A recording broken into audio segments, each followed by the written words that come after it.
Então, os fiéis de Cristo, a hierarquia, leigos, vida consagrada, etc. Ele vai tratar desses detalhes, né, da hierarquia da igreja, né? Que é o parágrafo 4º. Esse artigo é dividido em 6 parágrafos, a gente já venceu os 3 primeiros. Parágrafo 4º. Os fiéis de Cristo, hierarquia, leigos e vida consagrada. 871. Fiéis são aqueles que, por terem sido incorporados em Cristo pelo batismo, são chamados a exercer a missão que Deus confiou à igreja para esta realizar no mundo, né? Então, ele está definindo aqui o que somos nós fiéis, né? De uma forma genérica, né? Ou seja, para ser dito fiel, tem que ter sido incorporado à igreja pelo batismo, né? E não somente isso, né? Incorporados à igreja pelo batismo, nós somos chamados a exercer a missão, né? A missão de quê? Que Deus confiou à igreja, né? Ensinar, né? A questão dos sacramentos, a questão da oração uns pelos outros e todos aqueles detalhes que a gente vem vendo aqui ao longo do tempo, né? O 872 eu pulei, devia ser alguma citação. 873. As próprias diferenças que o Senhor quis que existissem entre os membros do seu corpo servem à sua unidade e missão. De ambos estes grupos, quer dizer, os grupos da hierarquia e dos leigos, existem fiéis que se consagram a Deus de modo peculiar e contribuem para a missão salvífica da igreja. Então aqui ele está dizendo que não são 3 grupos, são 2 grupos. Existe o grupo da hierarquia da igreja, que né, são os ministros consagrados mesmo, né, e ordenados, ou seja, o Papa e os outros bispos, né, os presbíteros, ou seja, os nossos sacerdotes, os diáconos, né, esses são o grupo da hierarquia da igreja. O outro grupo somos nós, os fiéis, que somos esses que acabamos de ser definidos aqui em 871. E dentro desse grupo dos fiéis, é isso que o 873 está dizendo, dentro desse grupo dos fiéis, existem fiéis que se consagram a Deus de modo peculiar e contribuem para a missão salvífica da igreja. A gente vai ver quem são, né? Os monges, as freiras, etc. Né? Eles não fazem parte da hierarquia da igreja, não fazem parte, né? Mas ele também não tem o estatuto de fiel comum como nós. Por quê? Eles se separam do mundo, nós, fiéis ordinários aqui, que estamos aqui, nós estamos no mundo, trabalhando, vivendo com nossas famílias, etc. E existe um grupo de fiéis que se separa do mundo. Consagrar é isso, né? Sagrar é separar. Se separam do mundo para melhor viver essa comunhão com Cristo e favorecer a missão da igreja. Então, por exemplo, Santa Teresinha do Menino Jesus, acho que é a padroeira das missões, né? Só que ela vivia enclausurada, né? Então, assim, isso mostra que a igreja entende que, mesmo ela trancada lá dentro do claustro lá das carmelitas, ela vivendo uma vida de santidade, de oração permanente pela igreja como um todo, ela estava favorecendo as ações da igreja universalmente, né? Então, eu acredito que a igreja tenha escolhido essa padroeira de Santa Teresinha para mostrar isso, né? Para mostrar que a gente, através das nossas orações, nós implicamos em toda a igreja de uma forma geral, né? Como também nossos pecados, como a gente vai ver aqui nos próximos parágrafos, né?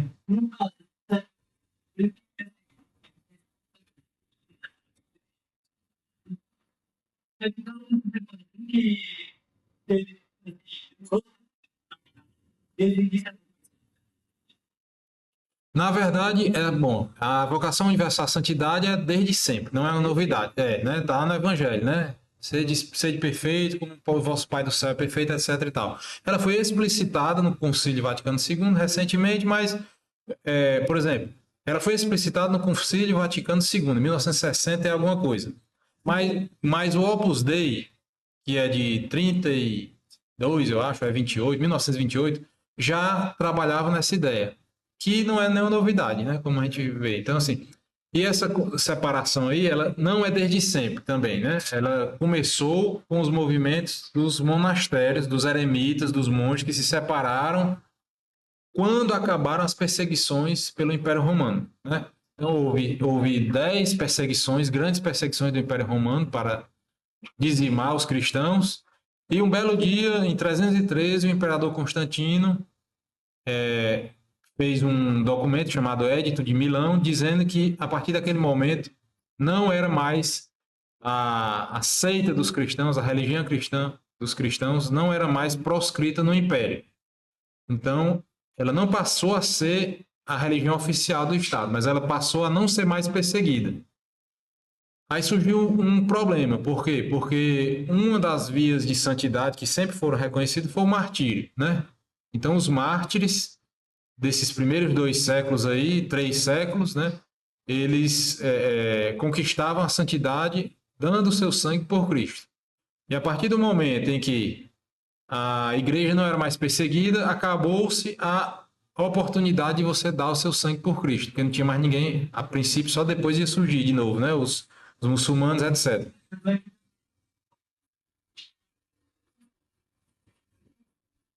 Pois nunca acabou, né? Nunca acabou de fato. Mas o fato é que quando acabou a perseguição dos romanos, as grandes almas que queriam se santificar e achavam que isso não era possível de ser feito no mundo, no cotidiano, no dia a dia, essas pessoas se afastaram e se separaram, né? Aí Santo Antão do Deserto, né, se separou e foi lá viver. Santa Catarina egípcia, não sei quem, pessoas que se separavam por meio do mundo, iam para os desertos, iam viver só de oração, né? São casos especialíssimos, porque nem sacramentos eles tomavam, né? Sacramento físico, né? Não tomavam. Quando Santo Antão do Deserto, não tomava sacramento.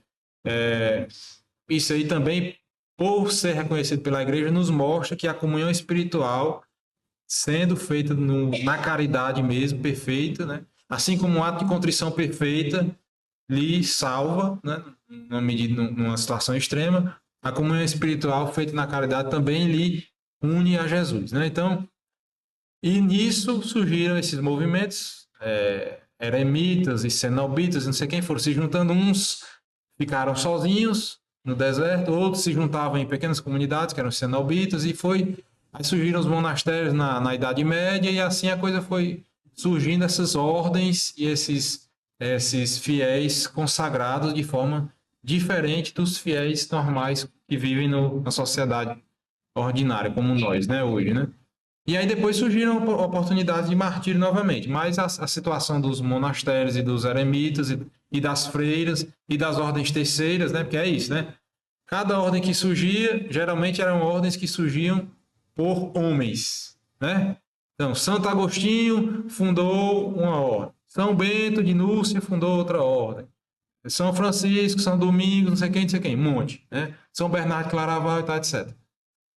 Só que existiam mulheres que queriam também viver uma espiritualidade dessa natureza. E não se podia misturar. Então, faziam as ordens femininas, né? Por exemplo, as Clarissas, né? E assim sucessivamente. E tinha os fiéis que também queriam viver a espiritualidade mais forte também, mas não queriam, não podiam por circunstâncias, por já serem, por exemplo, por já serem casados, por já terem família, não podiam mais ir para o monastério, para o mosteiro, mas queriam viver de forma séria a espiritualidade franciscana, por exemplo. Daí surgiram as ordens terceiras, que eram a ordem franciscana vivida por leigos, né? Leigos. Eu acredito que é essa nossa que tem aqui em tabuleiro, né? Pronto, pois o terceiro quer dizer isso, que nem é a primeira, fundada pelos homens, nem é a segunda, fundada para as mulheres, é a terceira, fundada para os leigos em geral, né? Certo? Muito bem. Então, sem problemas. Tem isso não. Se você vai perguntar, pode perguntar, é bom. Se eu não souber, eu digo também, que eu não sei.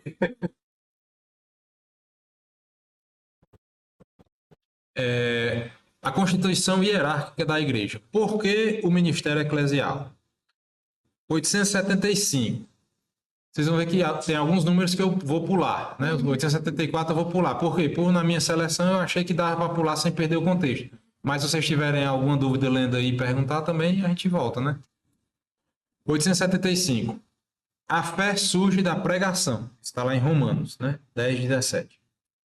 Por outro lado, ninguém pode dar a si próprio o mandato e a missão de anunciar o evangelho. Ninguém pode conferir a si mesmo a graça. Ela deve ser-lhe dada e oferecida. Isto supõe ministros da graça, autorizados e habilitados em nome de Cristo. É dele que os bispos e presbíteros recebem a missão e a faculdade, ou seja, o poder sagrado, de agir na pessoa de Cristo, cabeça, e os diáconos a força de servir o povo de Deus na diaconia da liturgia, da palavra e da caridade, em comunhão com o bispo e com seu presbitério.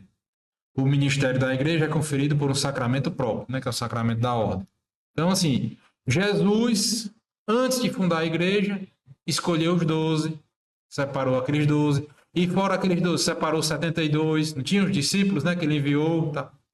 Então, Jesus já foi mostrando que existia uma hierarquia, porque tudo na vida humana precisa de hierarquia. A anarquia, né? Arquia, arqué, é um nome grego que quer dizer meio que governo, que ordem, né? Então, a anarquia é uma coisa sem arqué, ou seja, sem governo. Todo mundo manda.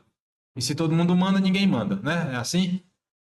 Na casa da gente, a gente já sabe. Se o pai e a mãe não mandar, vira uma anarquia. E anarquia é sinônimo de desmantelo, de desordem, de revolta, de revolução e tudo mais. E hierarquia quer dizer a coisa bem estabelecida. Existem os que têm uma determinada função, outros que são superiores, outros que são... E esse vínculo que une esses graus, esses degraus da hierarquia, são vínculos de obediência, de consideração e etc. Né? E no caso da igreja, do sacramento específico é o sacramento da ordem. Por quê? Porque Cristo ordenou aqueles 12. Cristo soprou o Espírito Santo nos 12. Cristo conferiu o poder de perdoar os pecados aos 12, não foi a todo mundo. Né? Então, assim, em vários momentos da Sagrada Escritura, dos Evangelhos, a gente vê Cristo configurando a sua igreja com os sacramentos. Cristo deu poder aos 12 de transformar o pão e o vinho em corpo e sangue de Cristo, né? Então, assim, não foi todo mundo. Ele não chamou todo mundo, não abriu a janela do cenáculo. Fazer isso, vocês aí, todo mundo aí no meio da rua, que fazer isso em memória de mim, não. Ele pediu para aqueles 11, os 12, ainda que Judas ainda estava ali, né? Eu acho. Estava. Aqueles 12 foi a quem foi conferido o mundo sacerdotal, ou seja, a ordem, o sacramento da ordem, né? Então, essa hierarquia foi querida por Cristo desde o começo, né? E lá, tá lá em São Lucas, né? Depois de passar a noite orando, foi que Jesus escolheu os 12, né? Então, assim, e ele diz lá, né? Eu não vos escolhi os 12, né? Quer dizer, ele está dizendo, eu não escolhi vocês para ser diferente dos outros. E dentro dos 12, ele não escolheu 3, que era Pedro, Tiago e João, que é onde acompanhava ele nos maiores mistérios da transfiguração, da ressurreição da menina lá a filha de Jairo, né? Só tava eles 3. E dentro desses 3, ele não escolheu só um, que foi Pedro, que é quem vai ter a chave do céu, que é quem vai poder ligar e desligar e tudo mais. Então, Cristo foi mostrando para nós que nós temos a mesma dignidade de pessoa humana, que nós temos a mesma capacidade de salvação, que nós temos todas essas igualdades, mas nós também temos diferenças, né? Nós também temos diferenças. Como a gente viu, né, nos encontros passados. As várias diferenças, os vários carismas são utilizados em proveito do crescimento da santificação da igreja, né? Certo. 876. Os ministros são verdadeiramente servos de Cristo. A imagem do mesmo Cristo que por nós livremente tomou a forma de servo, né?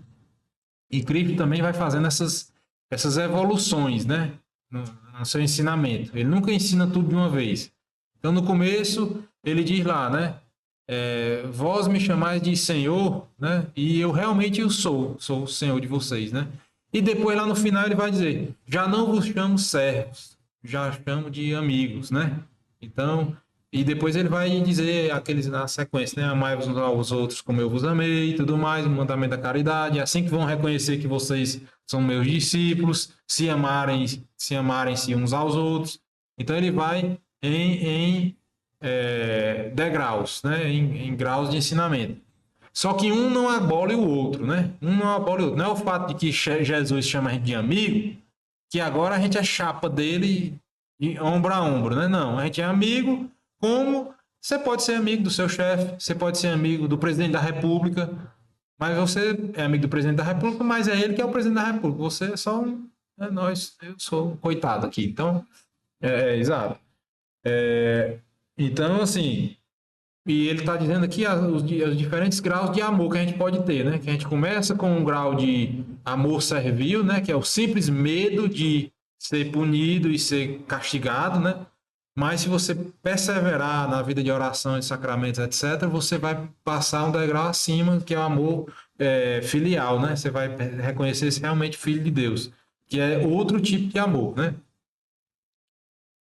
Então, aqui está mostrando essa gradação para mostrar o porquê da existência da hierarquia da igreja, né? E por que o ministério eclesial? Continua, 877. O 877 e 878 vai mostrar as duas dimensões desse caráter do ministério eclesial. O que é ministério eclesial? Ministério é o corpo de ministros. Quem são os ministros? O que é um ministro? É um instrumento livre e consciente de outra pessoa. O ministro não é um instrumento comum, como qualquer outro. Esse aqui é um instrumento que eu uso para beber água. Um instrumento. Mas ele nem é livre, nem é consciente. Por quê? Porque ele nem tem liberdade, nem tem inteligência. Certo? Então, esse aqui é um instrumento. Eu uso um garfo e faca como instrumentos para eu comer. Mas se eu deixar a faca lá, ela vai ficar lá para sempre. Porque ela não tem vontade própria, nem tem consciência. O ministro é um instrumento, ou seja, é alguém que age em nome de outro, né? Então, assim, a faca corta a carne que eu estou comendo em meu nome, porque eu que estou comandando aquele instrumento. Eu estou numa cirurgia, eu pego um bisturi, que é um instrumento cirúrgico, e eu que corto. Então, aquele instrumento está exercendo a sua função mediante a minha vontade, certo? O ministro é um instrumento, ou seja, é alguma coisa que age em nome de alguém, ou seja, de Cristo, né? Só que ele é um instrumento livre, por quê? Porque é uma pessoa que tem liberdade, e é um instrumento consciente, que tem a sua inteligência e a sua vontade em perfeito funcionamento. Então, um ministro da igreja, por exemplo, um padre, pode decidir por fazer coisas erradas, por celebrar as missas de forma errada, por administrar o sacramento de forma errada. A gente vê muito, né, na internet, isso é o que a gente vê hoje, né? Então, assim, por que que acontece aquilo? Porque os ministros são livres, né? Livres para se santificar e livres para pecar, como todos nós, né? Ministério, ou seja, ministério é o corpo desses ministros. E eclesial, de igreja, né? Então ele está dizendo aqui, por que o ministério eclesial? O ministério eclesial tem dois tipos de caráter. Tem um caráter colegial, ou seja, coletivo, que a gente vai ler agora, e tem um caráter pessoal, porque cada um ministro é ministro individualmente, né? 877, caráter colegial. De fato, desde o princípio do seu ministério, o Senhor Jesus Cristo instituiu os 12. Escolhidos juntamente, também juntamente foram enviados, e a sua unidade fraterna estará ao serviço da comunhão fraterna de todos os fiéis. Será como um reflexo e um testemunho da comunhão das pessoas divinas. Por isso, todo bispo exerce o seu ministério no seio do colégio episcopal e em comunhão com o bispo de Roma, sucessor de Pedro e chefe do mesmo colégio. E todos os presbíteros exercem o seu ministério no seio do presbitério da diocese, sob a direção do seu bispo. Então, mais uma vez, né? O Papa é um bispo, bispo de Roma. Ele é o presidente do colégio de todos os bispos do mundo, da Igreja Universal. 400 e poucos bispos no Brasil, não sei quantos bispos no céu, não sei quantos mil bispos no mundo todinho. O chefe desse colégio episcopal é o Papa, que é um bispo como eles. E cada bispo é chefe do seu ministério local, que chama presbitério, né? E são seus padres. Então, o bispo do André é chefe dos 30 e poucos padres que tem aqui na diocese de Limoeiro do Norte, né? E esses padres devem obediência ao seu bispo, que devem obediência ao Papa. Então, é isso aqui que ele está mostrando. Ou seja, o caráter coletivo do ministério eclesial. 878, caráter pessoal. Cada qual é chamado pessoalmente. Aí tem a citação, tu, segue, né? João 21, 22. Cada um é chamado pessoalmente para ser testemunha pessoal, responsável perante aquele que lhe confere a missão, agindo na pessoa dele e em favor das pessoas. Eu te batizo em nome do Pai, eu te absolvo, que é isso, são as palavras que o padre fala na hora de batizar, né? Na hora de absolver na penitência, né? Então, assim, ele está livremente agindo em persona Christi, ou seja, na pessoa de Cristo, né?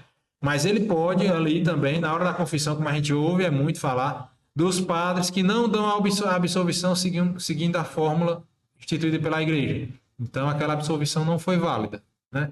Ou então, se um padre decidir fazer uma missa sem pão e sem vinho, usar cachaça, usar tapioca, como a gente já viu isso aí, né? Já viu acontecer isso aí. Então não é uma missa válida, porque não tem a matéria própria da missa, que é o pão e o vinho, que foi isso que Cristo consagrou na primeira ceia, né?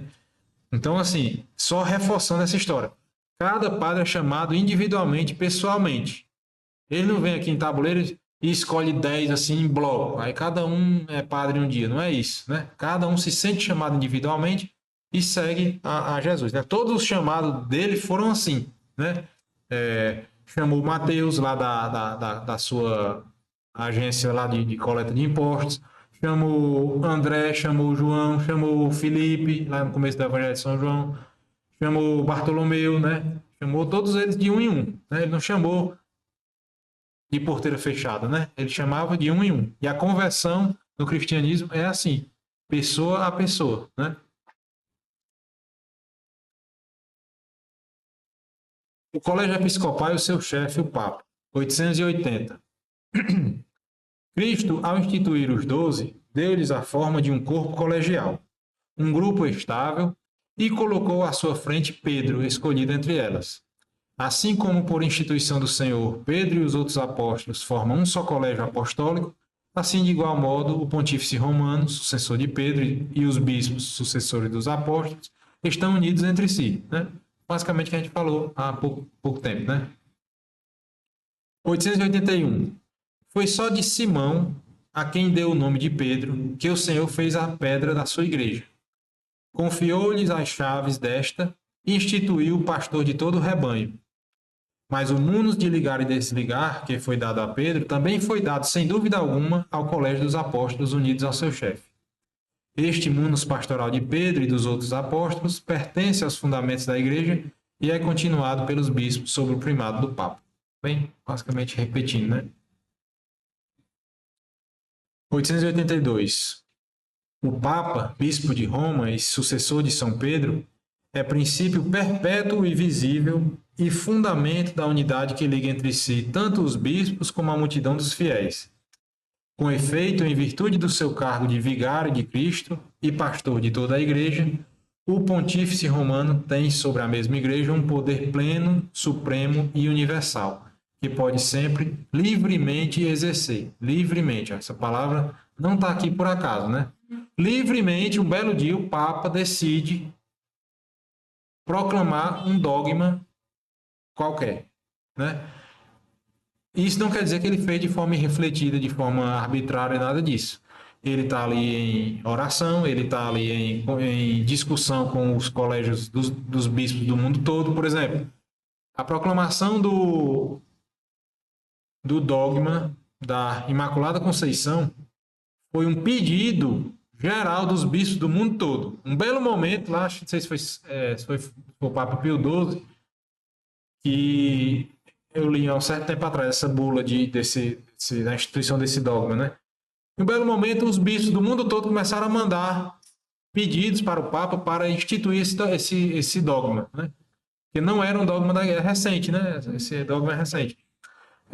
Então, mediante esse pedido e mediante essa devoção que já existia e essa crença que já era tida por consagrada entre os católicos, o Papa, um belo dia, decidiu livremente exercer esse poder universal sobre a Igreja e proclamar solenemente ex cátedra a sua o seu dogma, né? O dogma da Imaculada Conceição, como a gente está falando aqui. A partir daquele momento, quem acreditava, né, na Imaculada Conceição, ótimo, continua. E quem não acreditava agora tem que acreditar, porque foi proclamado um dogma de fé da igreja, né? Então, é isso que o catecismo está dizendo, que ele tem esse poder e ele pode exercer livremente. E esse é um dos milagres que justificam até o outro dogma, que é o da infalibilidade papal, né?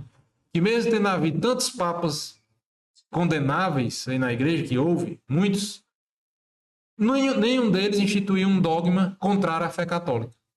Por exemplo, o Papa Alexandre VI, lá dos Borges, né, que era espanhol, né, tinha filhos, e a maior confusão do mundo. Nem mesmo ele nunca proclamou um dogma que fosse contrário à igreja, à nossa fé da Igreja Católica. Então, assim, um cara às vezes pervertido, moralmente, tá, etc., por nossa fé, a gente acredita que é assistido pelo Espírito Santo, nunca teve esse ímpeto de formular um dogma que contrariasse, de repente tentar anular um dogma desses aí da virgindade perpétua de Nossa Senhora, por exemplo, essas coisas, né? Então, assim, isso é mais um dos elementos que nos fazem crer na assistência do Espírito Santo para o Santo Padre e Papa, né?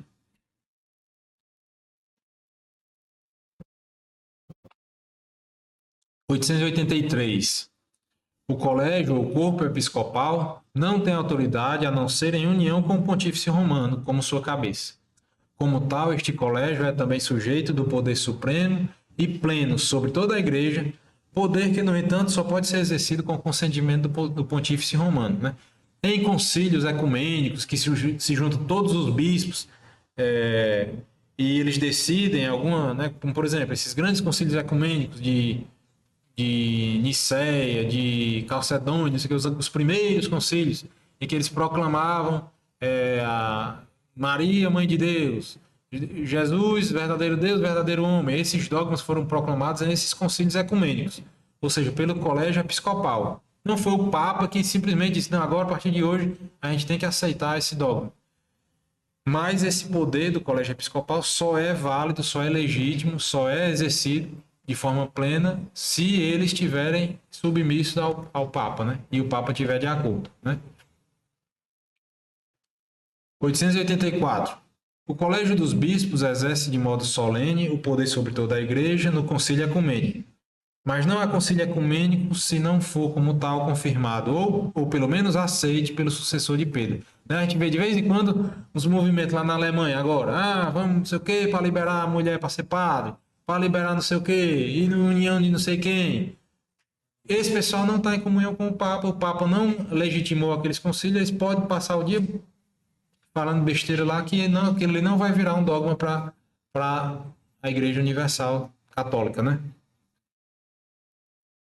886.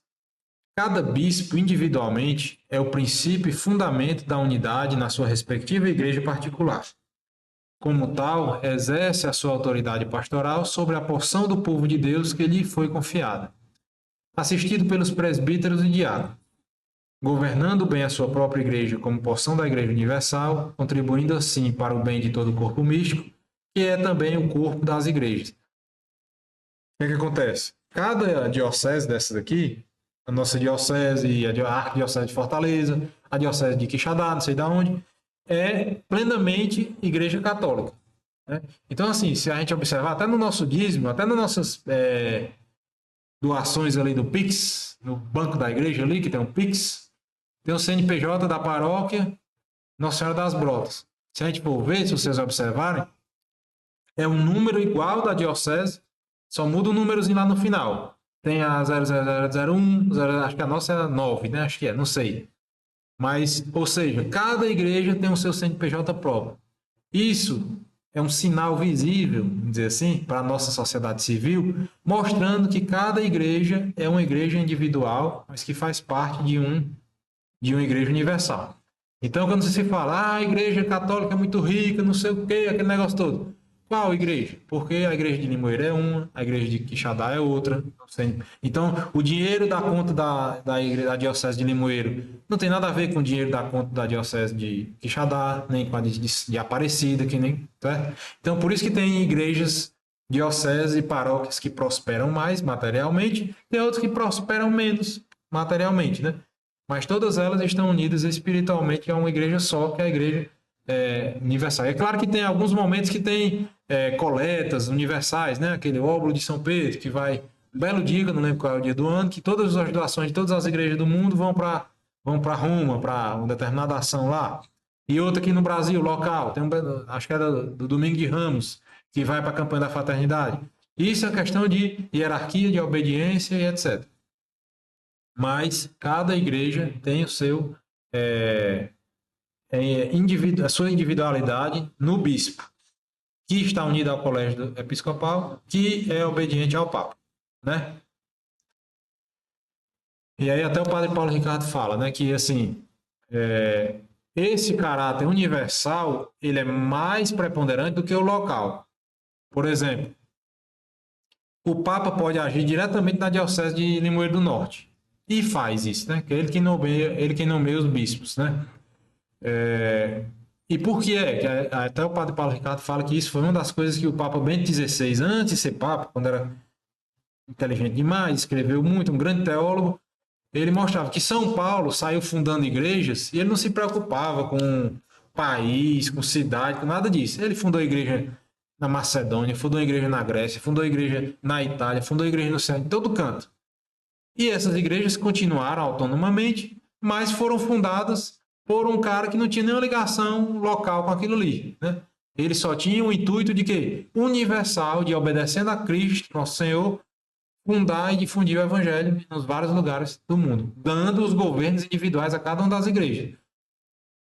Áquila e Priscila cuidavam não sei de onde, Timóteo cuidava da igreja não sei de onde, quem mais?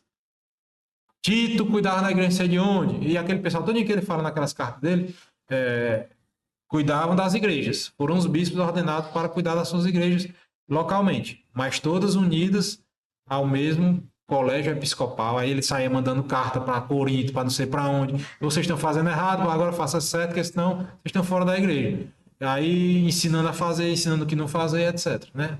Desde coisas menores, até desde o véu na cabeça, né, que ele falava em alguns momentos, até a celebração da Eucaristia. O pessoal está enchendo a lata na hora da celebração da Eucaristia lá em Corinto. E ele mandou a primeira carta aos Coríntios.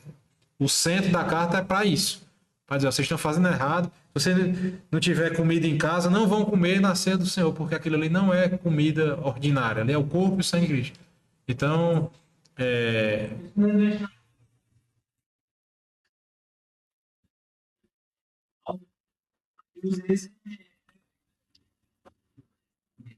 que o pessoal vai mexer na cabeça, que não enxerga esse.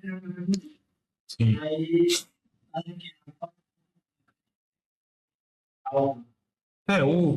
O problema do álcool é questão de moral mesmo, você não perder o seu autodomínio, né? A gente vai ter oportunidade disso aqui daqui a uns 3 anos a gente falar sobre isso. Lá quando a gente estiver lá no terceira parte do catecismo, a gente vai falar bastante sobre isso. Quando tiver passado mais 2 padres aqui na paróquia, a gente ainda vai estar aqui. Quem vier. 887. As igrejas particulares, vizinhas e de cultura homogênea formam províncias eclesiásticas ou conjuntos mais vastos chamados patriarcados ou regiões. Então, Nossa Senhora de Guadalupe não é a padroeira da Igreja da América Latina? Pois é, então, nós temos um grande bloco aqui, um vasto bloco de igrejas que são particulares, vizinhas e cultura homogênea, né? Ou seja, nós somos de cultura ibérica, ou somos portugueses ou espanhóis, temos uma afinidade indígena, de origem, os brasileiros, os mexicanos, os colombianos e tal, temos uma origem indígena comum, tem um traço cultural que é de um jeito, que é diferente dos Estados Unidos, que é diferente da África, que é diferente da Oceania e tal, etc. Então, existem esses blocos maiores e menores a título pastoral mesmo e de governo da igreja, né? Muito bem. 888. Os bispos, com os presbíteros, seus cooperadores, têm o primeiro dever anunciar o evangelho de Deus a todos os homens conforme a ordem do Senhor, né? Tá lá no finalzinho do evangelho de São Mateus, né? E de ensinar a todas as criaturas, etc, etc. 889. Para manter a igreja na pureza da fé transmitida pelos apóstolos, Cristo quis conferir à sua igreja uma participação na sua própria infalibilidade. Ele que é a verdade.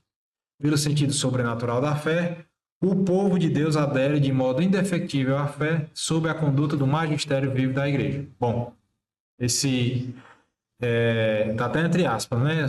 Sentido sobrenatural da fé. A gente falou disso no primeiro encontro aqui do Catecismo. A Ritinha se lembra. Que é o sensus fidei, né? O senso da fé. Que nós, como cristãos, nós temos um sentimento geral de percepção do que é verdadeiramente ligado a Cristo, à igreja, a verdade, né?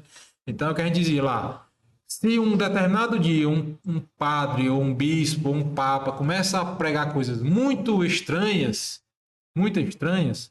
à nossa fé, todo o corpo de fiéis vai perceber e vai se rebelar e vai rejeitar aquilo ali. Claro que de forma como a igreja manda, né?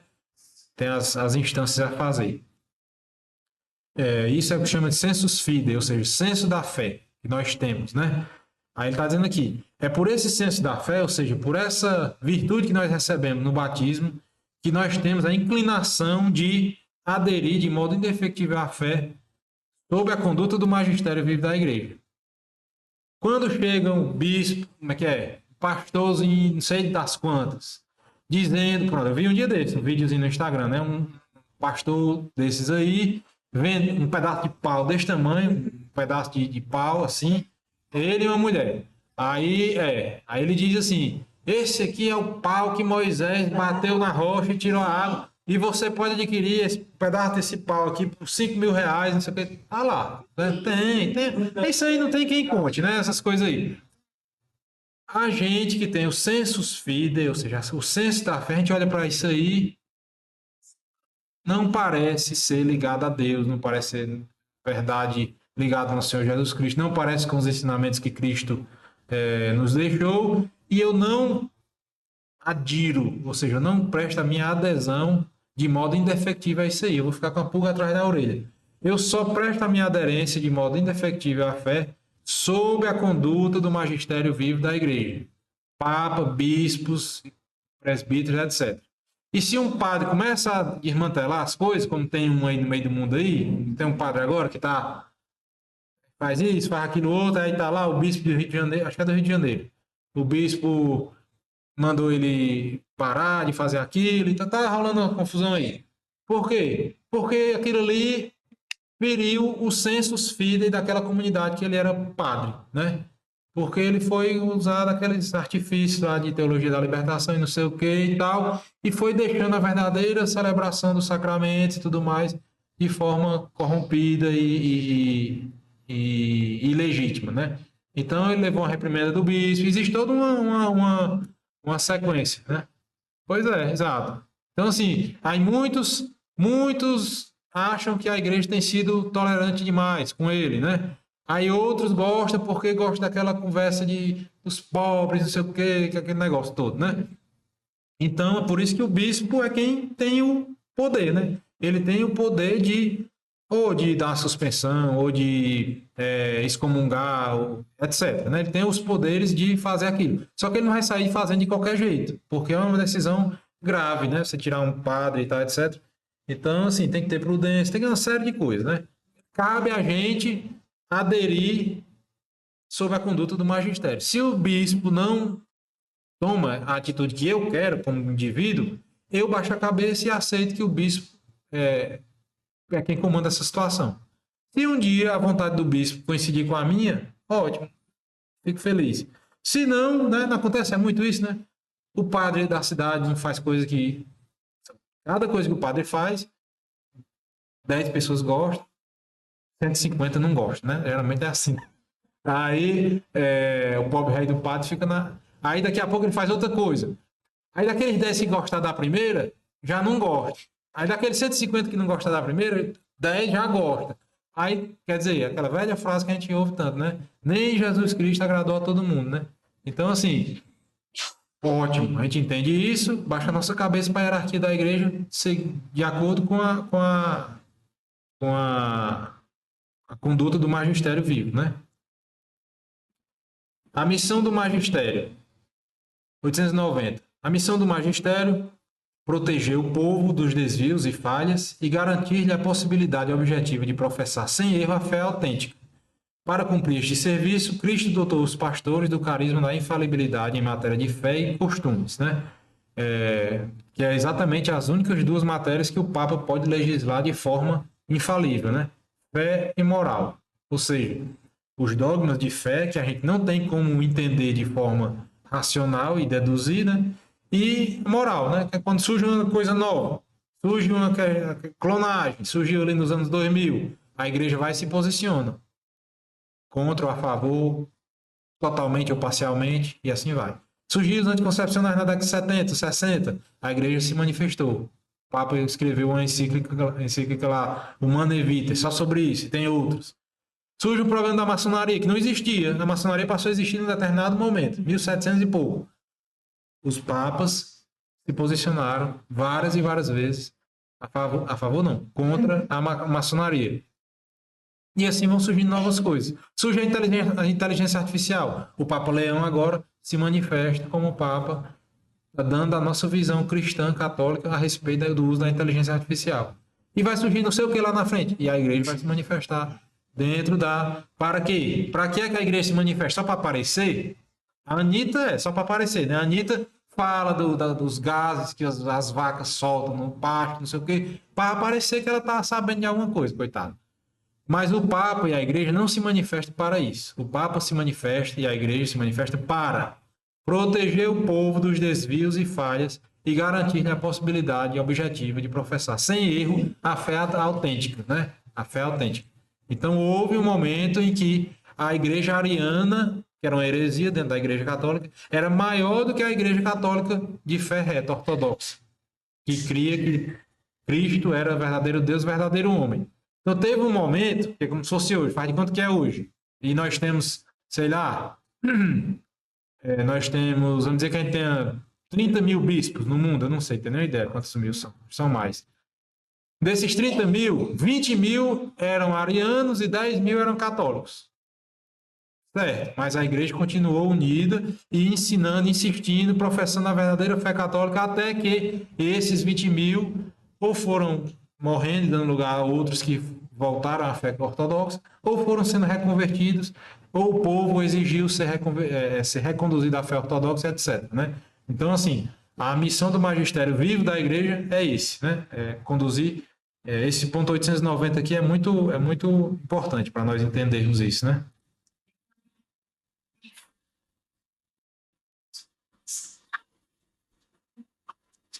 Realmente. A verdade que liberta, né?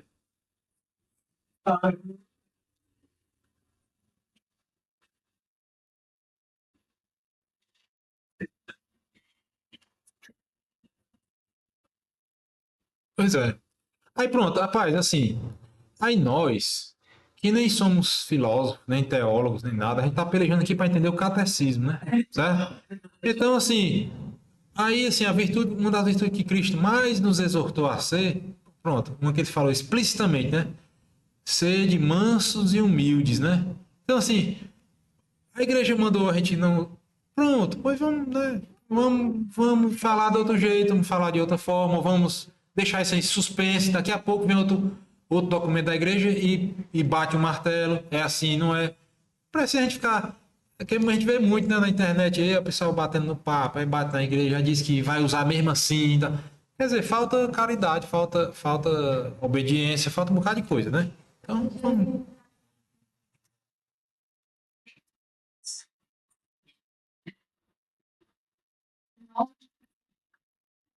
Pois é.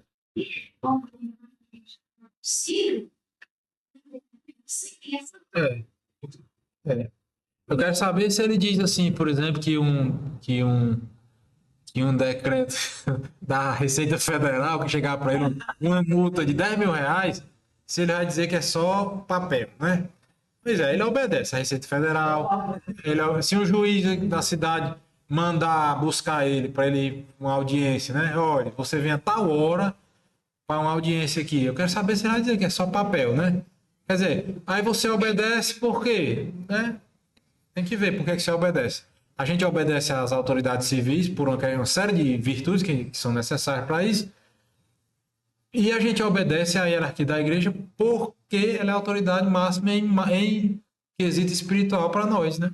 Sim. Isso aí, é claro que eu não tô dizendo esse fato específico, você está dizendo aí, né? Mas esse exemplo é o exemplo de heresia, né? Que é o camarada que decide escolher algo para obedecer e algo para não obedecer, né? Aí se ele é, é, é exatamente isso que se o camarada persiste e coletivamente, publicamente, né, se manifestando contra a igreja, aí ele vai ser considerado um herege, a não ser que ele se retrate, né, né, que é o que acontece, né? E agora, 891, né? Infalibilidade papal. Desta infalibilidade goza o pontífice romano, quando, na qualidade de pastor e doutor supremo de todos os fiéis e encarregado de confirmar na fé os seus irmãos, proclama por um ato divino um ponto de doutrina respeitante à fé ou aos costumes. A infalibilidade prometida à Igreja reside também no corpo dos bispos, quando exerce o seu magistério supremo em união com o sucessor de Pedro, sobretudo no concílio ecumênico. A gente já viu isso aqui há pouco tempo atrás, né? 892. Magistério ordinário. A assistência divina é também dispensada aos sucessores dos apóstolos, quando, mesmo sem chegar a uma definição infalível e sem se pronunciar de modo definitivo no exercício do seu magistério ordinário, propõe uma doutrina que leva a uma melhor inteligência da revelação em matéria de fé e costumes. A este ensinamento ordinário devem os fiéis prestar assentimento religioso do seu espírito, o qual, embora distinto do assentimento da fé, é, no entanto, o seu prolongamento. Isso aqui é, né, os ensinamentos mais rotineiros do dia a dia, né, que a gente acaba ouvindo nossos sacerdotes, etc., e não vão de encontro aos dogmas da nossa fé, né? Os três ofícios dos bispos, né? 893. O ofício de santificar. A Eucaristia é o centro da vida da igreja particular. O bispo e os presbíteros santificam a igreja com a sua oração e o seu trabalho, bem como pelo ministério da palavra e dos sacramentos.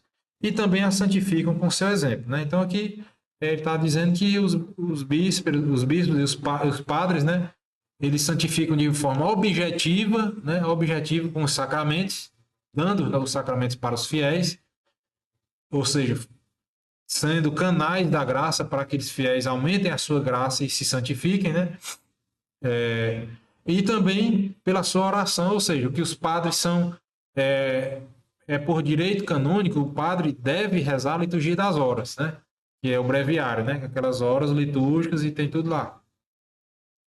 Então, essas orações que o sacerdote faz não são só para ele, né? Como nenhuma oração de ninguém da igreja é só para si, né? Mas, em especial, conferido pelo sacramento específico, o sacramento da ordem, que cada sacramento tem as suas graças gerais, né? Que é o que? Todo sacramento aumenta a nossa graça santificante, nos aproxima, aumenta a nossa caridade, aumenta a nossa fé, a esperança, etc. Mas cada sacramento tem as suas graças específicas, né? Então, por exemplo, o sacramento da confissão ou retoma, né, ou nos dá de volta a graça santificante, se a gente tiver perdido, ou se eu vou me confessar em estado de graça, eu tenho essa graça santificante aumentada, ou seja, eu ganho mais força para ir contra aqueles pecados, né? O sacramento do matrimônio, eu tenho a graça geral, né, de aumentar a minha fé, etc., e tenho a graça específica de quê? De ter um instrumento ao meu lado de santificação, que é o meu cônjuge, que vai me proporcionar família, filhos, etc. O sacerdócio, o sacramento da ordem, tem a graça geral de que, ora, se o sacerdote comunga todo dia, ele mesmo tem um crescimento na sua fé, na sua esperança, na sua caridade. Mas ele tem dentro do seu sacramento a capacidade da sua oração interceder muito mais fortemente pelos outros fiéis do que a nossa individualmente, teoricamente, né? Assim, então, fora as capacidades de conferir os outros sacramentos, o batismo, a penitência, etc, né? Então, assim, cada sacramento tem essas graças gerais e específicas, né? Então, o que ele está dizendo aqui, né? Que o bispo santifica a igreja com os sacramentos, com a sua oração, com o seu trabalho, né? Nós não santificamos o nosso trabalho, né? O serviço pelo próximo, por amor a Deus, né? Sempre que fizeres isso a um dos pequeninos, é a mim que o faz, né? A mim que o fizeste. Então, assim, e mais ainda o sacerdote, bom, eu só tenho a capacidade de ter X filhos, né? Eu tenho 4. Tem gente que tem 20, mas não tem muito mais do que isso, né? E o padre não. O padre tem, nós aqui somos quantos? 1000 católicos, né? Então, assim, ele tem muitos mais filhos espirituais do que nós, individualmente. Então, ele, agora, aquela história, né? A quem muito é dado, muito será cobrado. Então, o padre também tem que santificar, o padre e o bispo, com o seu exemplo, né? Por quê? Porque o seu contra-exemplo vai gerar escândalo para os fiéis, né? Então, essa é a responsabilidade também enorme, é uma graça enorme, mas é uma responsabilidade enorme para o sacerdote. Por isso que a gente precisa rezar tanto por eles, né? Porque a coisa não é fácil para eles, né? Também. Primeiro ofício, né, dos bispos e dos sacerdotes, santificar a igreja, né?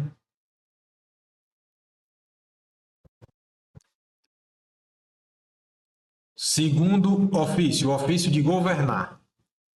Os bispos, 894. Os bispos dirigem as suas igrejas particulares também com a sua autoridade e com seu poder sagrado. Então, o bispo tem autoridade para governar a igreja. Governar como? Governar a parte das finanças, as construções, de ordenar, botar o padre para cá, para colar, tirar daqui, botar para colar, né? De criar sub-instituições dentro da igreja, pastoral disso, pastoral daquilo, encontro de casais com Cristo, equipe Nossa Senhora, não sei o que, não sei o que, não sei o que, botar aquilo ali para organizar aquilo ali. Muita coisa delegada para os padres e muitas coisas até para nós, fiéis e leigos, como a gente vai ver que a gente tem esse direito, né? E quem se sentir chamado a fazê-lo, deve fazer, sob pena de estar enterrando os talentos, né? Então, mas no momento em que o bispo descobrir, por exemplo, que eu estou conversando heresia aqui para vocês, né? Estou ensinando coisa que não presta aqui. Aí ele pega e começa a assistir o canal do YouTube, começa a ver as coisas que eu estou falando, tudo errado. Ele pode chegar aqui e dizer, ó, esse grupo aqui está proibido, não é mais para acontecer. Pronto. E aí a gente vai fazer o quê? Obedecer, né? Então, assim, a gente observa que a igreja é extremamente liberal, de uma certa maneira, muito liberal, né? Tem muitas iniciativas que acontecem, muitas vezes sem o padre nem pisar, né? Quantos grupos aí nas comunidades, grupos novenas, terço e tal, etc. E o padre nem pisa lá. Por quê? Porque as pessoas estão fazendo de boa fé, com boa vontade, com fé, e nunca se ouve nenhuma notícia de que aquilo ali é uma coisa prejudicial, uma coisa mal feita, uma coisa que vai contra a igreja. Então o padre dá graças a Deus ter essas iniciativas, né? Dá graças a Deus ter essas iniciativas. Mas estamos sobre o episcopé do bispo, né? Episcopé. Escopé é olhar, ver. Né? Endoscopia não é ver dentro? Endoscopia, ver dentro. E tem várias outras escopias na medicina. Por exemplo, cistoscopia é ver dentro da bexiga. Histeroscopia é ver dentro do útero. Certo? Escopia quer dizer ver. E epi é o que? É de cima. Episcopia. Episcopé é o homem que vê de cima, que supervisiona. Supervisionar. O que é supervisionar? É visionar, ver, visionar, visão, ver por cima, super. Então, supervisionar é a mesma coisa que episcopé, né, em grego. Um é em latim e outro é em grego, né? Certo, então vamos nessa. 895. Então o bispo tá aqui, ó, em cima, olhando pra gente aqui, ó. Telhado aqui, só olhando. Vamos nessa. É sim.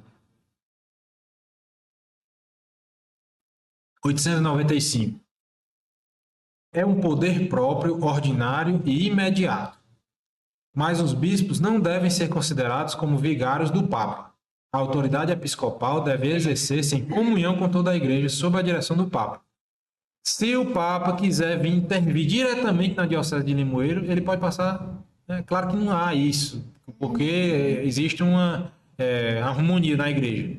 Mas em uma situação grave, o Papa pode muito bem intervir diretamente em qualquer diocese do mundo, né?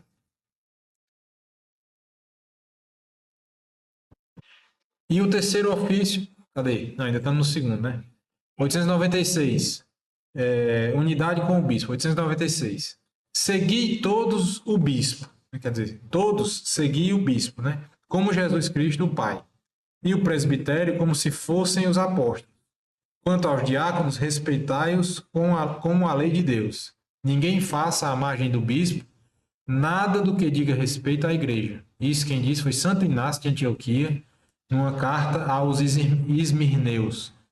Santo Inácio é lá, ano cento e pouco, chega nem ao ano 200 não. Então, lá naquela época eles já estavam aqui. Quer dizer, se isso aqui foi escrito naquela época, já era uma coisa que já era vivida desde sempre, né? Desde sempre, né?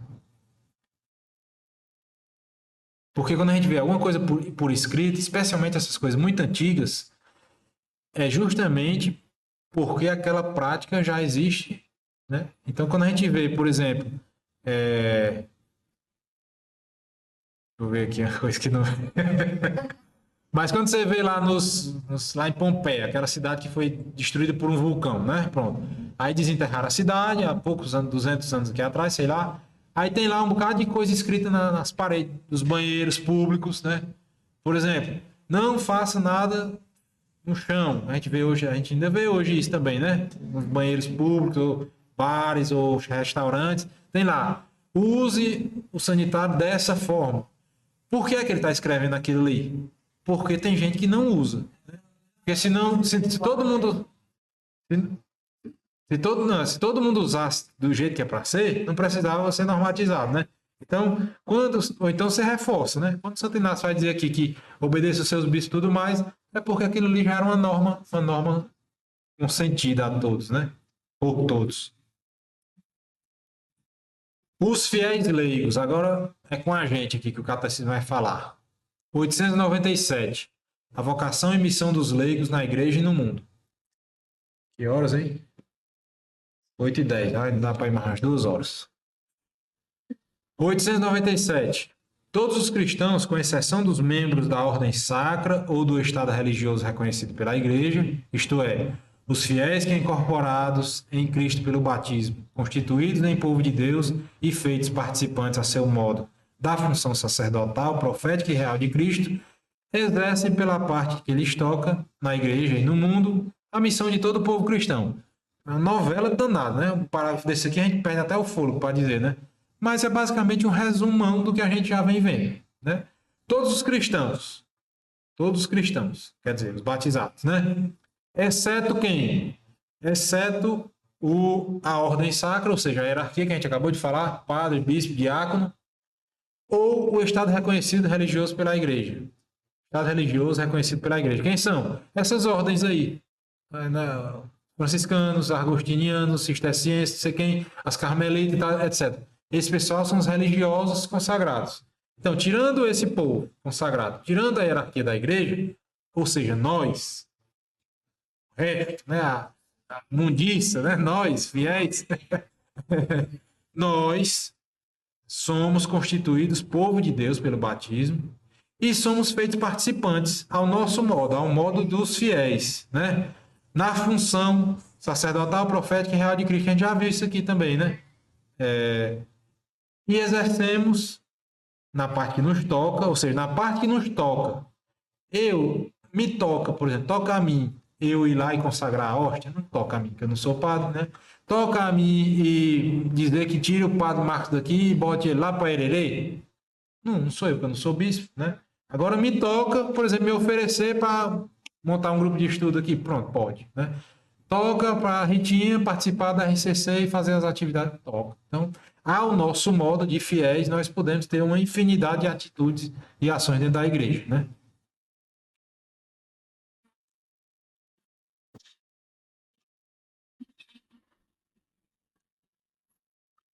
Eu nem sei, sabia? Eu não entendo direito como é que funciona esse. Eu acho que é na hierarquia, viu? Eu acho que é. Que é. É.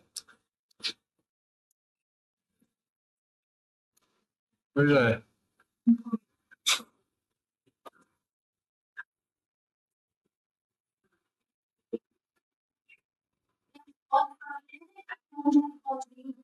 Também. Eu acho que nem trata disso aqui no Diácono Permanente, nem trata no catecismo, eu acho.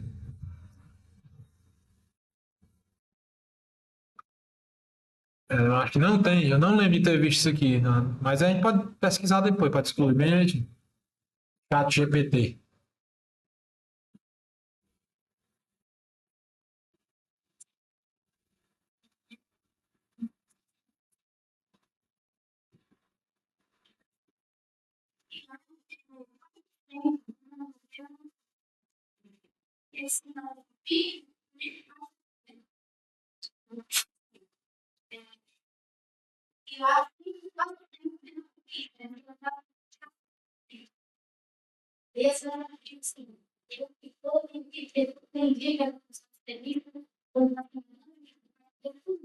Sim.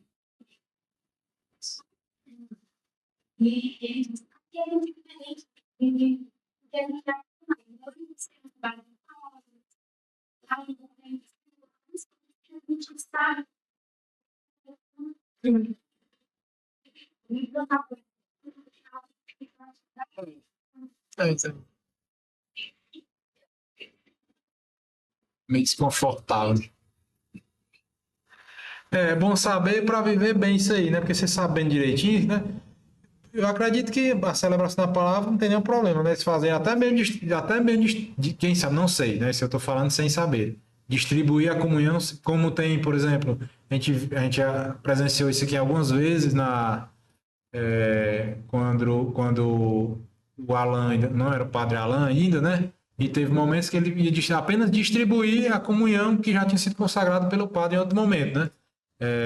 Então eu acho que isso aí deve poder, né? Acredito que tem que ter um limite, deve ter algum regramento para isso aí, né?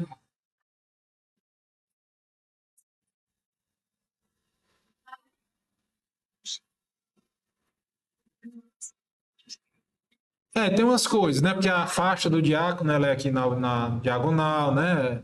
A estola não é aquela estola normal do padre, dos dois lados, ela é assim na diagonal.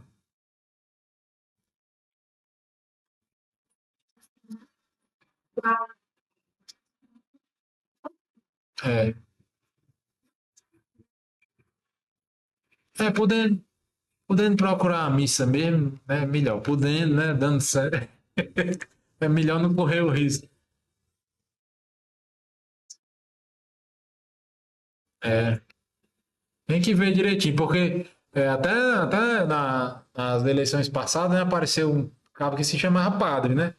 Mas não era padre da Igreja Católica, né? De repente, por exemplo, nessas outras igrejas aí tem coisas que o nome é parecido com o nosso, né? As igrejas protestantes têm esses termos tudinho aqui, tem diácono, tem presbítero, tem bispo, tem, né? Tem tudo isso. Só que o nome é uma coisa e a coisa é outra coisa, né? Como a gente falou sobre da outra vez aqui, né? Você pode dar o nome que você quiser a coisas diferentes, né? O fato é saber o que, é que a coisa é mesmo, em essência, né? Podendo é melhor procurar a missa mesmo. Lasca.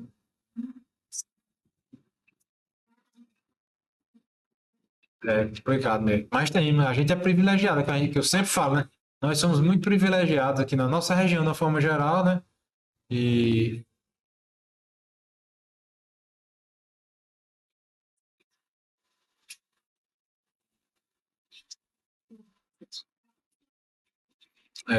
tem situação difícil.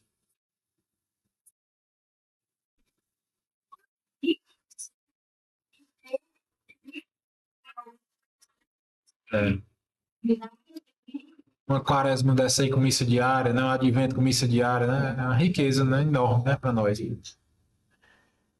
Muito bem, então vamos em frente. Cadê? 898.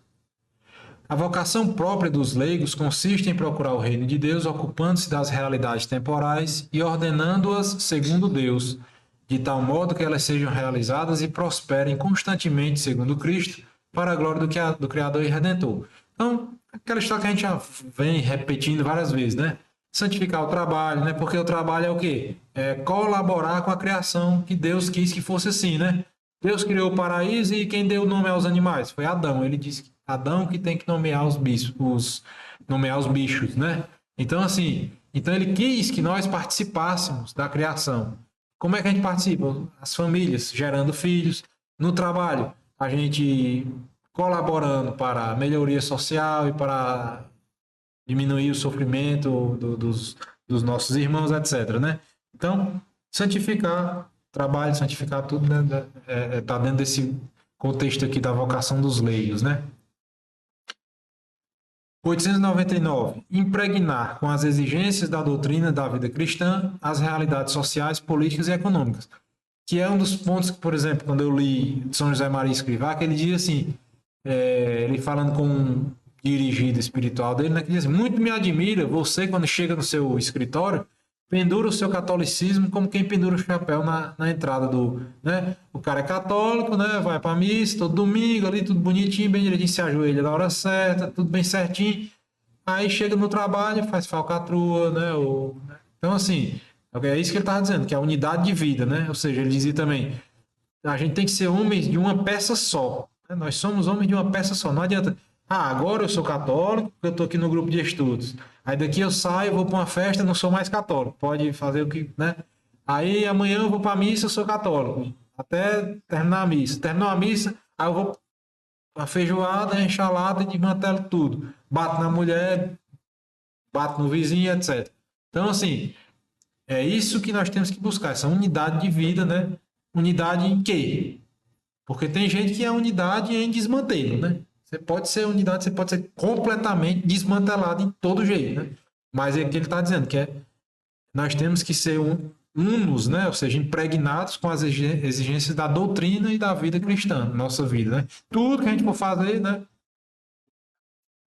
Exatamente, tudo. 900, o apostolado dos leigos. Os leigos têm o dever e gozam do direito, individualmente ou agrupados em associações, de trabalhar para que a mensagem divina da salvação seja reconhecida e recebida por todos os homens e por toda a terra. A sua ação é tão necessária que sem ela o apostolado dos pastores não pode, na maior parte das vezes, alcançar o pleno efeito. O que seria de um padre aqui, né, sem as pastorais, né? Sem a pastoral do dízimo, sem a pastoral das famílias, sem o SCC, sem... não faz nada. Um padre sozinho, um ministro sozinho, não tem como fazer, né? Ele dá as diretrizes e nós, leigos, vamos espalhando a mensagem, né? Participação dos leigos na função sacerdotal de Cristo, né? Isso aqui a gente já comentou nas outras aulas, acho que dá para a gente ir caminhando aqui para ver. 901. Todas as suas atividades, orações e iniciativas apostólicas em sua vida conjugal e familiar, o seu trabalho de cada dia, os seus lazeres de espírito e do corpo, se forem vividos no Espírito de Deus e até as provações da vida, se pacientemente suportadas, tudo se transforma em sacrifício espiritual agradável a Deus por Jesus Cristo. 1 Pedro, né? Então, tudo aqui, tudo isso, né? Nossa vida, de uma forma geral. Se tudo que a gente fizer for direcionado ao fim último da nossa salvação em Cristo, né? É um sacrifício agradável, né? 902. Os pais participam de um modo particular no mundo da santificação, vivendo em espírito cristão a vida conjugal e cuidando da educação cristã dos filhos, né? Mesma coisa.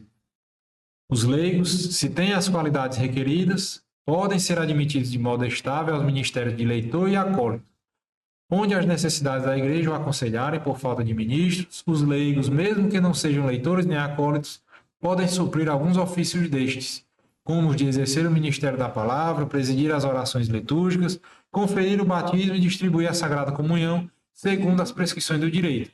É o Código de Direito Canônico, né?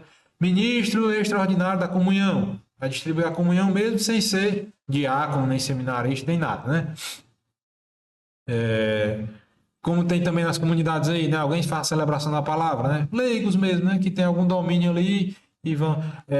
aquele cidadão que vai para as exéquias, né? Ministério das exéquias, né? Que vai ler a palavra do evangelho ali num velório, etc. Então, dentro do direito, das prescrições do direito canônico, existe toda essa normatização aí do que a gente pode fazer como leigo, né?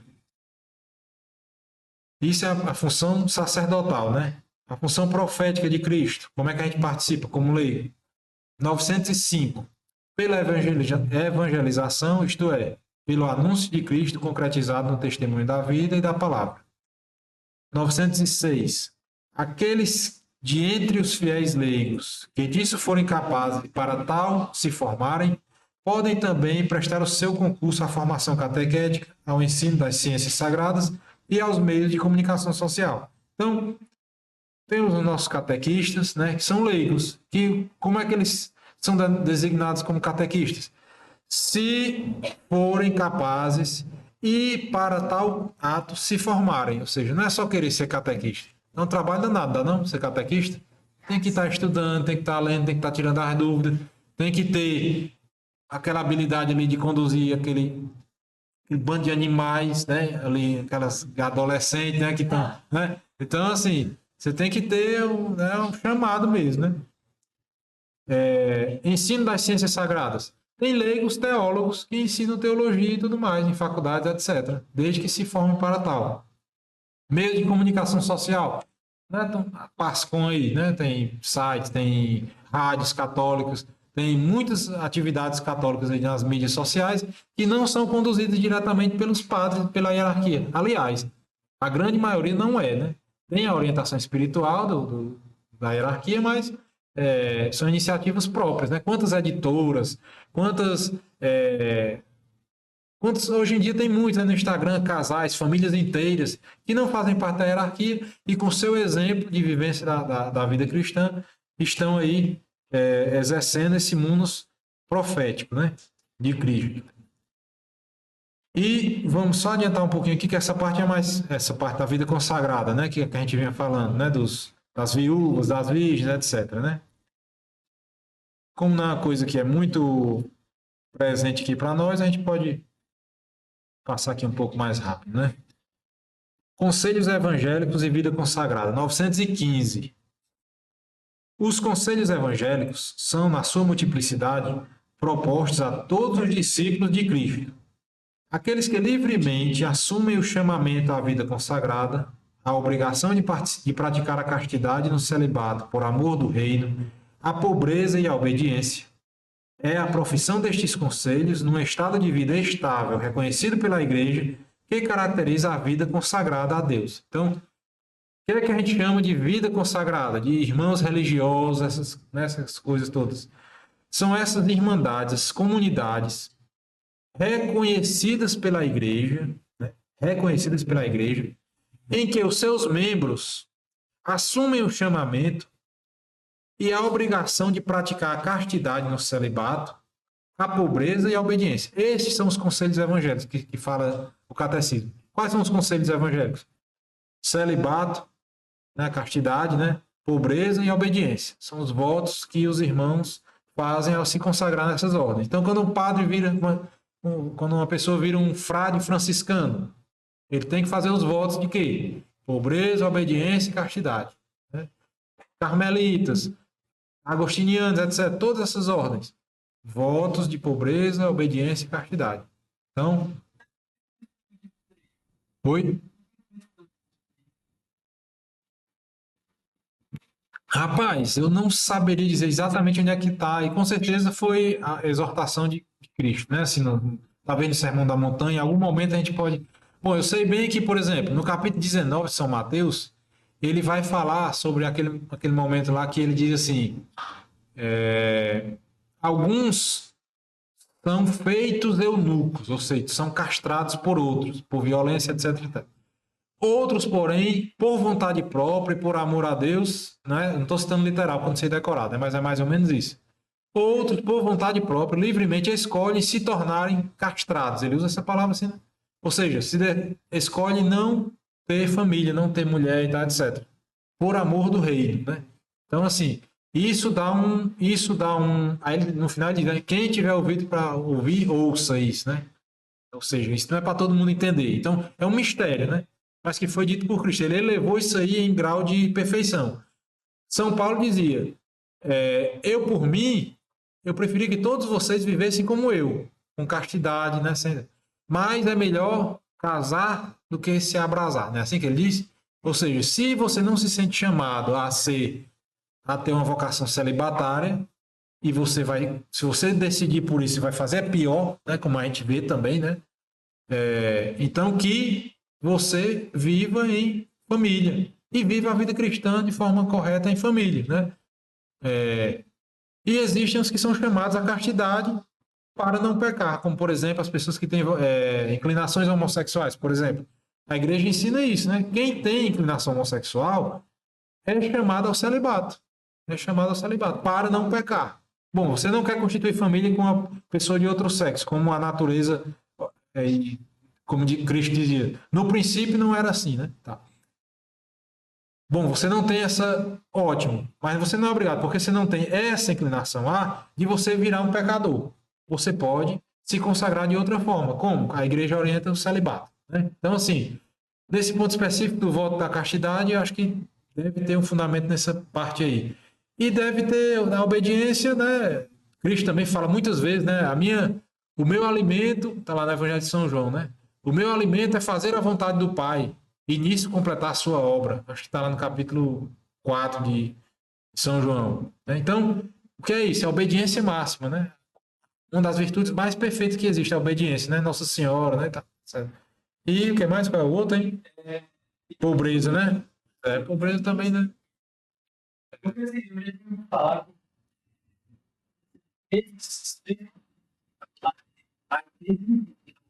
entre aonde e onde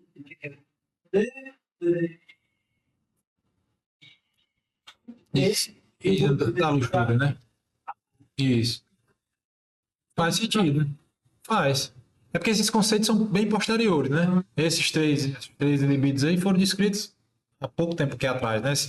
Esses termos em si, né? Mas não deixa de fazer sentido, né? Como é o que a gente viu também em outros momentos, né? Tudo que for verdade aí no mundo é de Jesus.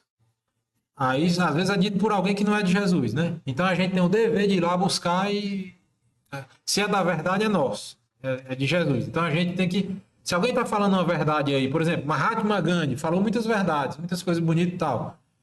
A gente tem que ir lá e pegar aquilo ali e encaixar na nossa vivência cristã. Porque se ele, não sendo batizado, não sendo cristão, teve a capacidade de dizer certas verdades, o quão nós cristãos não poderemos ampliar isso aí muito, muito mais, né?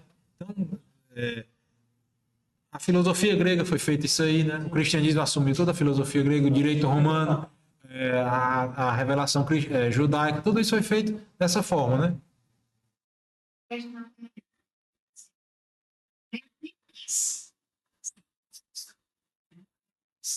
Viver você não está perdido. Sim. Exato. Nós temos as piores tendências, todos nós, né? Tendência de roubar, né? O pecado original está aí, né? O pecado original está aí. E ele se apresenta de forma diversa, né? Se eu não tenho a inclinação homossexual, eu tenho outras inclinações que pode, como Santo Agostinho diz, né? Fulano pecou, se não fosse a graça de Deus, eu poderia fazer 1000 vezes pior do que ele, né? Então a ideia não é essa, né? Bom, diante de uma determinada inclinação pecaminosa minha, a igreja me ensina o que fazer contra ela para não pecar, né? No homossexualismo é essa a orientação da igreja, né? Na inclinação para mentir é outra. Na inclinação para avareza é outra, é dar esmola. Na inclinação, e assim vai, né? Tudo isso já está bastante repisado pela igreja, né? Deixa eu ver aqui onde é que a gente conclui um bloco aqui para a gente encerrar. 916. A partir daí, o estado de vida consagrado aparece como uma das maneiras de viver a consagração mais íntima, radicada no batismo e totalmente dedicada a Deus. Seguir a Cristo mais de perto, entregar-se a Deus amando acima de todas as coisas. 917. Surgiram diversas formas de vida solitária ou comum e várias famílias religiosas que vêm aumentar a riqueza espiritual, tanto em proveito de seus próprios membros, como de todo o corpo de Cristo, como a gente falou no começo do nosso encontro, né?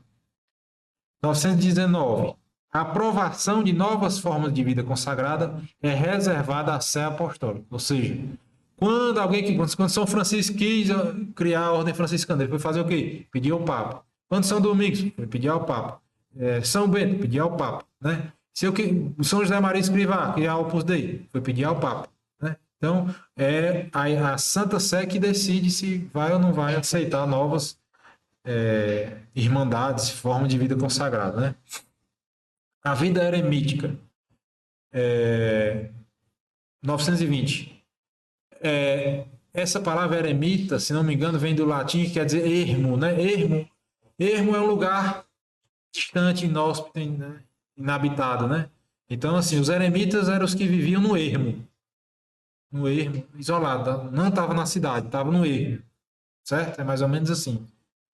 Os eremitas nem sempre fazem a profissão pública dos 3 conselhos evangélicos, mas, por meio de um mais estrito apartamento do mundo, no silêncio da solidão, da oração assídua e da penitência, consagram a sua vida ao louvor de Deus e à salvação do mundo.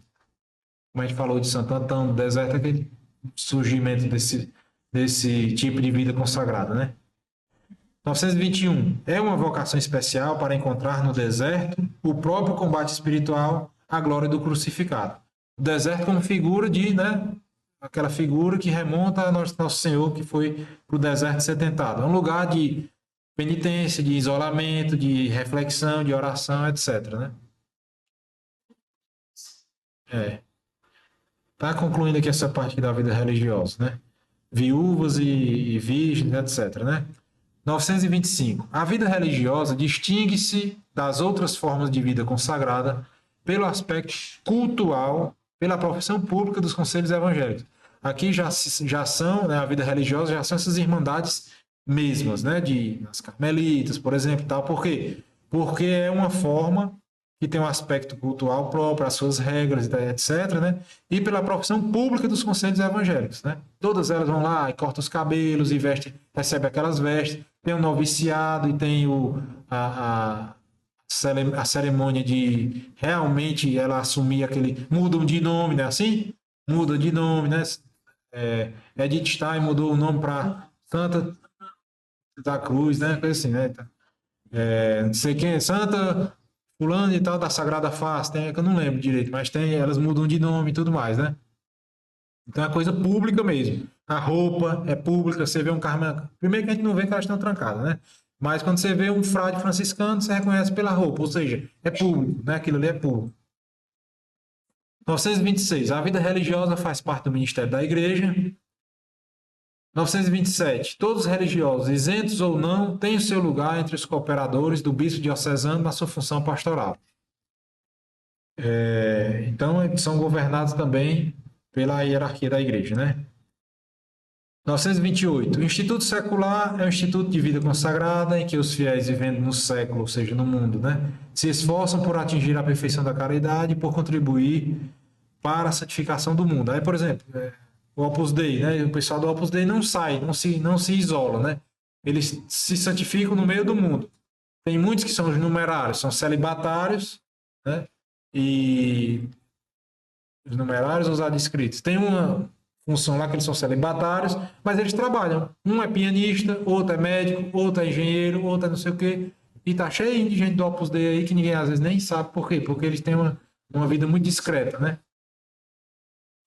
As sociedades de vida apostólica são sociedades cujos membros assumem os conselhos evangélicos, ou seja, aqueles 3 lá, né? Segundo as suas próprias constituições. Então, isso aqui são definições, detalhamentos, né? Existem coisas diferentes dentro da igreja, né? E estamos agora realmente concluindo, né? 931. Aqueles que professam os conselhos evangélicos têm, pois, por missão, antes de mais nada, viver a sua consagração. Visto estarem dedicados, em virtude da sua consagração, ao serviço da igreja, têm a obrigação de trabalhar de modo especial, segundo a índole própria do Instituto, na sua ação missionária. Por exemplo, quem vira um numerário ou um adscrito no Opus Dei, por exemplo, tem determinadas obrigações que, para eles, tornam-se pecado mortal se eles não cumprirem. Coisas que não são pecado mortal para nós aqui fora. Por exemplo, sei lá, não é isso que eu vou dizer, mas, por exemplo, para nós não é uma obrigação rezar o texto todo dia. Não é uma obrigação, né? Aí vamos dizer que dentro de uma instituição dessa, dentro das regras deles, uma das obrigações seja, tem que rezar o texto todo dia. Se não rezar o texto todo dia, é pecado mortal. Certo? Então, eles têm algumas regras diferentes que têm que ser observadas conforme cada uma constituição de cada instituição dessa, né? 932. Seguir e imitar Cristo mais de perto, manifestar mais claramente o seu aniquilamento, é entrar mais profundamente presente no coração de Cristo aos seus contemporâneos. Então, jejuns, penitências muito mais severas que eles fazem, né? Para mesmo se aproximar mais intimamente de Cristo, né? E 933, quer este testemunho seja público, quer seja mais discreto ou mesmo secreto, a vida de Cristo é para todos os consagrados a origem e meta de suas vidas, né? E aí vai ter o resuminho de 934 até 945, e nós iríamos entrar no artigo 10, que é a comunhão dos santos, mas não vai ser possível hoje, né? Então, na próxima encontro, a gente continua do artigo 10, comunhão dos santos, que eu já adianto, é uma coisa que está muito ligada a esse artigo 9, que é como é que é? Da igreja, né? E vai ser basicamente essa história aí. Aí, assim, aquela história que você falou, o que é que acontece? A gente já comentou em alguns outros momentos aqui que, assim, os santos são pessoas, né? Pessoas individuais. E o modo de presença real das pessoas é a atenção, certo? Não é a presença física, por exemplo, né? Então, assim, nós estamos aqui, sei lá, quantas pessoas? 20, talvez. E em alguns momentos nem todos estavam presentes aqui, né? Porque se distrai e tal, etc. É tanto que quando a gente está conversando com outra pessoa e a outra pessoa está olhando para outro canto, está olhando no celular, a gente percebe que aquela pessoa não está presente, ou seja, não está dando a real atenção. Então, assim, como eu entendo aquela pergunta que você fez, certo? Sobre, um santo, ele é padroeiro de uma determinada comunidade, então ele age de forma mais presente naquela comunidade? Sim. Por quê? Porque aquela comunidade, de forma mais frequente, mais intensa, mais íntima, se dirige àquele santo que já está na presença de Deus. Então, no momento em que eu, na minha oração, invoco, por exemplo, no meu caso, São Tomás de Aquino, todo dia que eu vou estudar, eu faço essa oração aqui do São Tomás de Aquino. Então, naquele momento, eu estou pedindo a intercessão de São Tomás de Aquino para conversar com Jesus e eu pedindo a ele, tu que tornas eloquentes as línguas das crianças, erudias língua meia, quer dizer, faça a minha língua ficar erudita também. Me ajude, abra meu cérebro. São Tomás de Aquino enfiava a cabeça no sacrário quando ele tinha uma dúvida muito forte, né? Então, assim, eu rezo para São Tomás de Aquino para que ele me ajude, não é ele direto, ele peça a Deus para fazer isso para mim, né? Aí, sei lá, eu vou para uma missão, né? Sei lá, aí eu peço a intercessão de Santa Teresinha, né? Por quê? Porque ela, dentro da vocação dela, ela tem essa inclinação mais, né? Então, os santos têm graus de santificação, de participação da glória divina, né? E tem mais méritos de conseguir mais graças para nós, né? Então, assim, nossos anjos da guarda, nossos santos de devoção, né? No momento em que a gente os invoca, eles se fazem presentes para interceder por nós, né? Então, eu acho que é mais ou menos nesse sentido que, perante uma comunidade também, quando a Barrinha faz as festas de Nossa Senhora de Guadalupe, está invocando Nossa Senhora de uma forma geral, né? Mas, sei lá, o Peixe Gordo faz as festas de São Francisco. Então, naqueles momentos, eles estão pedindo de forma especial que São Francisco interceda por eles junto a Nosso Senhor Jesus Cristo, né? E que aqueles méritos de São Francisco, que são imensos, né? Que sejam utilizados em nosso proveito, né? Como a gente falou na outra encontro das almas do purgatório, etc. E tal. Então, eu entendo que é mais ou menos assim, né? Mas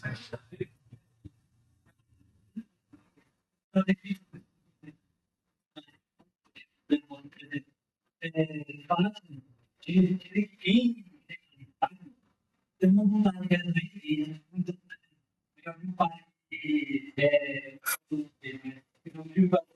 fala que ele fala que está lá em casa, ele fica presente. Não existe isso por quê? Porque nós, assim como os santos, somos corpo e alma, né? Então o que acontece? Você vai lá na Bíblia, né? Nos Atos dos Apóstolos, tinha momentos que só a sombra de Pedro, quando passava, curava os doentes, né? A mulher, a viúva não, aquela mulher que estava com hemorragia ficou boa como? Tocando na roupa de Cristo, né? Aí tem vários santos que intercedem por nós de forma corpórea mesmo, né? Por isso que a igreja venera as relíquias dos santos, né, como instrumentos materiais mesmo de transmissão da graça, corpos incorruptos, né? Só a nossa igreja tem a profusão de corpos incorruptos como nós temos, né? Milagres eucarísticos, etc. Tudo isso revela que o nosso corpo participa, como a gente diz no credo, né? Participa de forma 100% presente da nossa salvação, da nossa condenação, né? Então, se São Francisco morou, viveu e está lá o corpo dele ainda, lá em Assis, é de ser razoável para nós crermos que aquele ambiente físico mesmo seja mais propício para essas graças aí, né? Como Fátima, como qualquer lugar desses aí, né? Eu acho que a gente pensando nessa dimensão que o corpo desses santos carregam as suas graças também, de alguma forma, né? Eu acho que dá para a gente entender esse sentido aí, né?